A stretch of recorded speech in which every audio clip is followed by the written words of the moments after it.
لائیں کہیں کہ ہمارا رب اللہ ہے، پھر اس پر جم جائیں۔ ان پر فرشتوں کا نزول ہوتا ہے، نہ کوئی غم کرو نہ خوف، خوشیاں مناؤ جنت کی جس کا تم سے وعدہ کیا گیا تھا۔ اللہ کی ربوبیت پر اطمینان جب انسان کو ہو جاتا ہے، میرا رب اللہ ہے، ربی اللہ، انسان کے لیے نہ کوئی کھٹکا، نہ کوئی خطرہ، نہ کوئی خوف، نہ کوئی حزن۔ جو کچھ ہو رہا ہے کس کے اذن سے ہو رہا ہے؟ اللہ کے اذن سے۔ اللہ کے اذن کے بغیر پتا تک نہیں ہلتا۔ یہ کوئی اندھا بہرا مادہ نہیں ہے جس سے مجھے کوئی خوف ہو۔ اندھا بھینسا چلا رہا ہو اس سے تو ڈرنے کا ہر انسان کو ڈرنا چاہیے، نہ معلوم کس کو ٹکر مار دے۔ لیکن نہیں، اس کائنات کو چلانے والا ایک سمیع و بصیر خدا ہے، وہ جو میرا دوست ہے، میرا ولی ہے۔ اللہ ولی الذین آمنوا یخرجہم من الظلمات الی النور۔ اللہ اہل ایمان کا ولی ہے، ساتھی ہے، پشت پناہ ہے، مددگار ہے، حمایتی ہے۔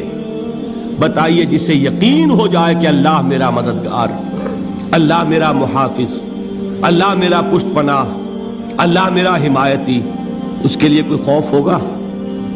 اس سے کوئی ڈر ہوگا؟ میں مثال دیا کرتا ہوں ایک بہت سادہ پنجاب کے دیہات کی۔ تو بڑا چودھری ہے اور کوئی غریب کسان ہے۔ اس غریب کسان کے جانوروں کو ہر وقت اندیشہ ہوگا چوری کا، کوئی میری بھینس کھول کر نہ لے جائے، کوئی میرا بیل کھول کر نہ لے جائے۔ لیکن جس کے بارے میں یہ سب کو معلوم ہو کہ وہ جو بڑا چودھری ہے وہ اس کا دوست ہے، اس کی بچیا کو کوئی خوف ہوگا؟ اس کی بھینس پر کوئی ہاتھ ڈالے گا؟ اسے کوئی اندیشہ ہوگا؟ نہیں۔ کیوں؟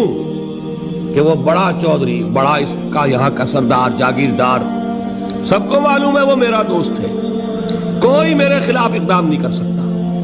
اس دنیا میں یہ چھوٹی سی بات اگر آپ کے دلی اطمینان اور سکون کا باعث بن سکتی ہے تو ذرا تصور کیجئے۔ میں لفظ تصور استعمال کروں گا صرف اس لیے کہ اس کا ہم جس کو کہتے ہیں ادراک اور شعور کر نہیں سکتے، اگر کے ساتھ کر سکتے۔ اگر یقین ہو کہ اللہ میرا مددگار اور یقین ہو کہ اللہ ہر آن میرے ساتھ ہے، پھر کوئی خوف؟ کس کا خوف؟ کوئی شے اللہ سے بالا تر ہے؟ کوئی قوت اس سے زیادہ طاقتور ہے؟ کوئی اس کے ارادے کو بدلنے والا ہے؟ کوئی اس کی مشیت کے آڑے آنے والا ہے؟ یہی بات ہے جو حضور نے فرمائی۔ یہ ایمان کا حاصل ہے لب لباب، کہ دیکھو اچھی طرح اس بات کو ذہن نشین کر لو، اگر تمام انسان مل کر تمہیں کوئی نقصان پہنچانا چاہے نہیں پہنچا سکتے، مگر جو کچھ اللہ نے لکھ دیا ہو، اور تمام انسان مل کر تمہیں کوئی نفع پہنچانا چاہے نہیں پہنچا سکتے، مگر وہ شے جو اللہ نے طے کر دی۔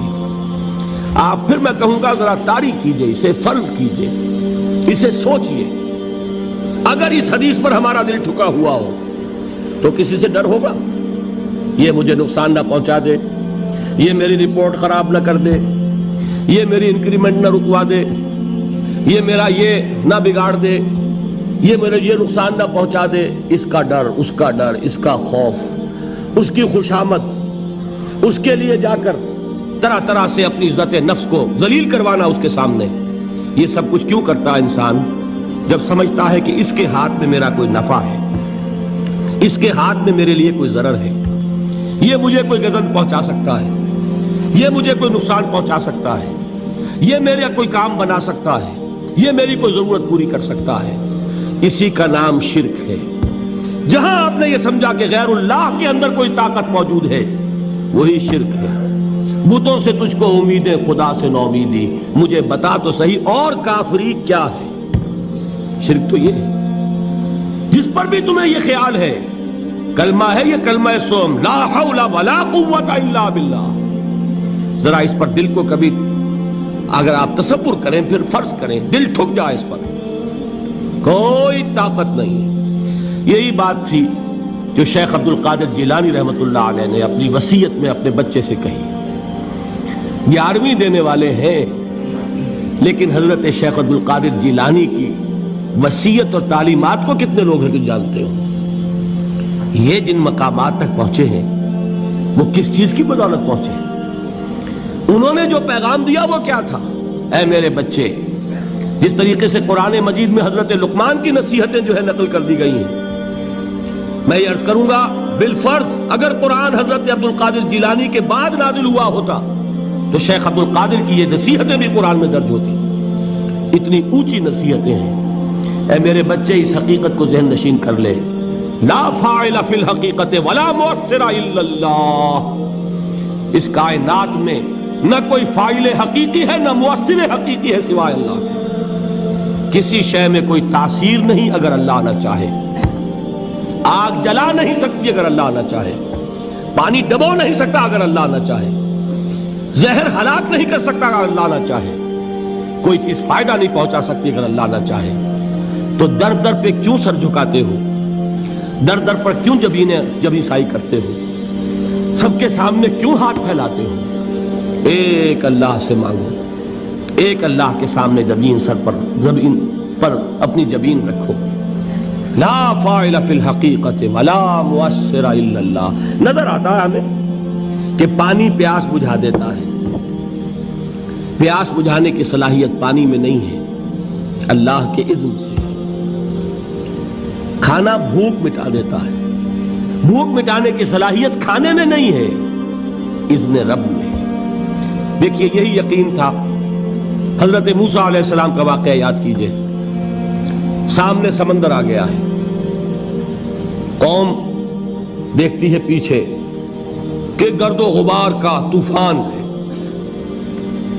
معلوم ہوا کہ فرعون اپنے لشکر سمیت آ گیا ہے. لشکر جب چلتا تھا تیز رفتاری کے ساتھ تو گرد و غبار کا جو طوفان اٹھتا تھا اس کا تصور کیجئے. اور لمحہ بلمحہ وہ قریب آ رہا ہے. پوری قوم نے کیا کہا؟ اے موسیٰ انا لمدرکون. اے موسیٰ ہم کو پکڑے گئے. قرآن مجید نے تو یہاں وہ باتیں نہیں لکھی ہیں، لیکن تورات میں یہ درج ہے کہ بنی اسرائیل جھگڑنے لگے، دست و گریبان ہو گئے موسیٰ کے ساتھ. موسیٰ نے یہاں مروایا لا کر، اس سے تو ہم ہی بہتر تھے. وہاں کھانے کو ملتا تھا، زندگی تو تھی. بیگار ہم کر رہے تھے، موت تو نہیں تھی. اب جو کچھ ہوگا اس کا تصور کرو، جس طریقے سے ہمارے ٹکڑے اڑائے جائیں گے. تو لڑ رہے ہیں حضرت موسیٰ علیہ السلام سے. یہ تورات کی تفصیل ہے. قرآن میں صرف اتنا آیا ہے، پریشان ہو کر انہوں نے کہا انا لمدرکون. موسیٰ ہم تو پکڑے گئے. اس وقت موسیٰ کا جواب کیا ہے؟ کلا ان معی ربی سیہدین. نہیں، میرے ساتھ میرا رب ہے، وہ راستہ دے گا. بتائیے کہاں راستہ نظر آ رہا ہے؟ یہ ہے ایمان بالغیب. راستہ نظر نہ آئے تب اللہ پر یقین ایمان ہے. جیب میں پیسے ہوں اور تب دل کو اطمینان ہے تو ایمان کس پر ہوا؟ پیسے پر، اللہ پر نہیں. جب وسائل و ذرائع نہ ہو اور پھر یقین ہو کہ اللہ مسبب الاسباب ہے، وہ اسباب کا پابند نہیں ہے، وہ اسباب کا محتاج نہیں ہے، اسباب اس کے محتاج ہیں. اگر یہ یقین ہے تو اللہ پر ایمان ہے. یہ نہیں ہے تو تمہارا ایمان اسباب پر ہے، وسائل پر ہے، ذرائع پر ہے، مادیات پر ہے، اللہ پر نہیں. اس وقت کہاں راستہ تھا؟ کوئی راستہ تھا؟ سمندر ہے اور ادھر سے لشکر آ گیا ہے. کلا ان معی ربی سیہدین. اب دیکھیے ایمان کہہ دینا آسان ہے، ہوا معکم اینما کنتم.